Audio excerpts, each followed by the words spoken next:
നമ്മൾ പറയുന്ന നെടുമങ്ങാട് മണ്ഡലം അറിയപ്പെടുന്നത് തന്നെ CPIയുടെ പൊന്നാപുരം കോട്ട എന്ന് പറഞ്ഞുകൊണ്ടാണ്. ജനാധിപത്യം നിലനിൽക്കുന്ന ഒരിടത്തും പൊന്നാപുരം കോട്ടകളില്ല എന്നുള്ളതാണ്. നരേന്ദ്രമോദി ഗവൺമെന്റ് ഒരു 10-12 വർഷങ്ങൾ കൊണ്ട് എന്താണ് ഭാരതത്തിന്റെ യഥാർത്ഥ പൊട്ടൻഷ്യൽ എന്ന് കാണിച്ചു കൊടുക്കാൻ വേണ്ടിയിട്ട് സാധിച്ചു എന്നുള്ളതാണ്.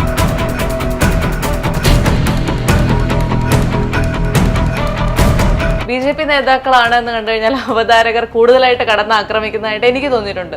അല്ല, എപ്പോഴും അത് തന്നെയാണ് അനുഭവം ഉണ്ടായിട്ടുള്ളത്. ഞാൻ ഒരിക്കലും എതിരാളിയോട് ഡിബേറ്റ് ചെയ്യാൻ വേണ്ടിയിട്ട് പ്രിപ്പയർഡ് ആയിട്ടല്ല ഞാൻ പോകുന്നത്. ഇവിടെ മുറി ഒഴിയണം എന്ന് പ്രധാനമന്ത്രി എന്ന രഹസ്യമായിട്ട്, കാരണം ഞാൻ അവതാരകനോട് ഡിബേറ്റ് ചെയ്യാൻ പ്രിപ്പയർഡ് ആയിട്ടാണ് ഞാൻ പോകുന്നത്.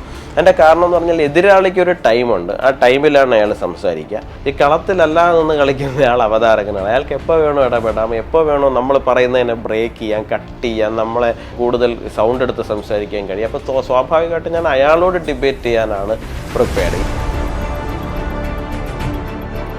NDA സ്ഥാനാർത്ഥിയെ വിജയിപ്പിച്ചു വിടുന്നതുകൊണ്ട് ഒരിക്കലും NDA ഒരു മന്ത്രിസഭയിലേക്ക് എത്തുന്നില്ലല്ലോ. അല്ല, ജനങ്ങളെ സംബന്ധിച്ചിടത്തോളം വലിയ രീതിയിലുള്ള ചേഞ്ച് അവർ കാണുന്നത് നരേന്ദ്രമോദി ഗവൺമെന്റ് വന്നതിന് ശേഷമാണ്.